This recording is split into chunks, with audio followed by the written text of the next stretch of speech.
Wow, we have been having so much fun. I've gone through like already 4 or 5 things that you need to actually put in your brochure. We've already talked about like 9 things you don't want in your brochure. And by the way, if you haven't figured it out, brochures are like one of my top 3 secrets I use to help people want to refer business to me over and over and over again. All of my mavens, and if you don't know what a maven is, well, come back and I'll share on that more. But all of my mavens, all those people that can refer me lots of business, they love having a brochure that they can hand to people to do this. Now, here's a strange thing.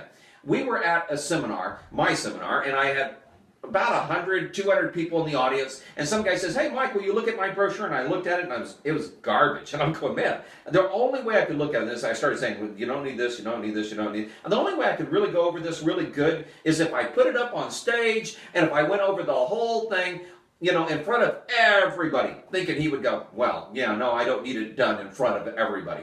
And you know what he said? Yeah, sounds great. Everybody could probably learn from that, Mike. And I went, wow, great. So now where am I going to take an hour off the schedule and add in, brochure makeover? But we did. It was one of the most powerful things we ever did, and we've now recorded that, put it together, and turned that into a resource to help you.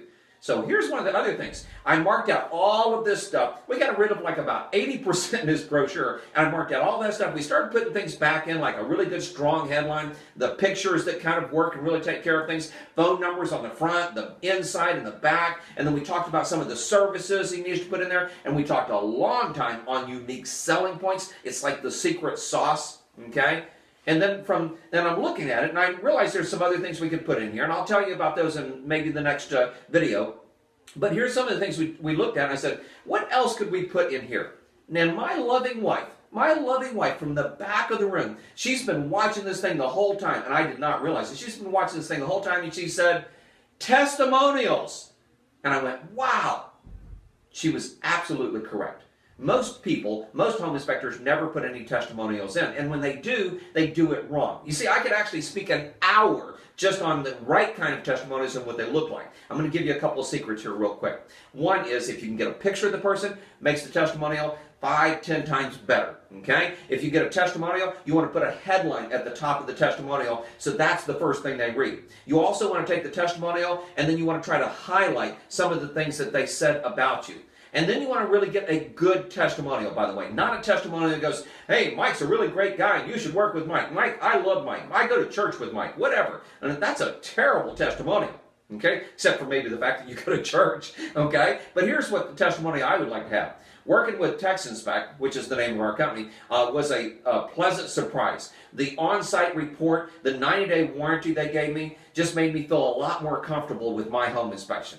That is a good testimonial, because it highlights some of our unique selling points and the fact that we deliver the report right there on site, which most home inspectors don't, which is okay. We are teaching guys more and more how to do that if they want to. So you need to make sure you put testimonials. One last secret. Your testimonials should have where they're from. By the way, don't be afraid to put their name in it. Get permission. I'm not saying you don't. Get permission. We can teach you how to do that too. But put their name in it. Mary and John Smith, or John and Mary Smith.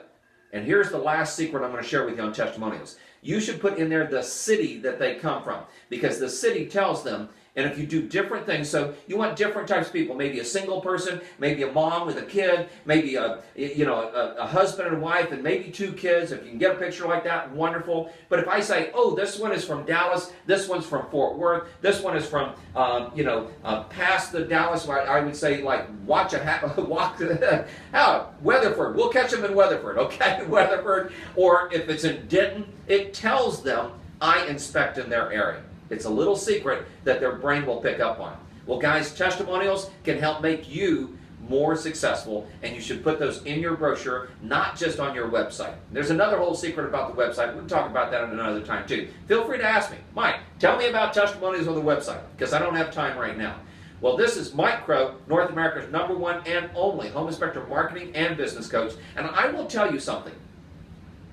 When you put these simple little things in place, you're going to be surprised, pleasantly surprised, because you're going to start being successful. And then what you're going to realize is that there's these group of people out there that you want to hang around because they're being successful as well. So, I tell people all the time, be successful and be around those that are successful. It makes it easier, faster, everything works together, and it's just amazing how you can do that. Well, I look forward to helping you be successful. This is Mike Crow, and I'll talk with you again soon. Bye-bye.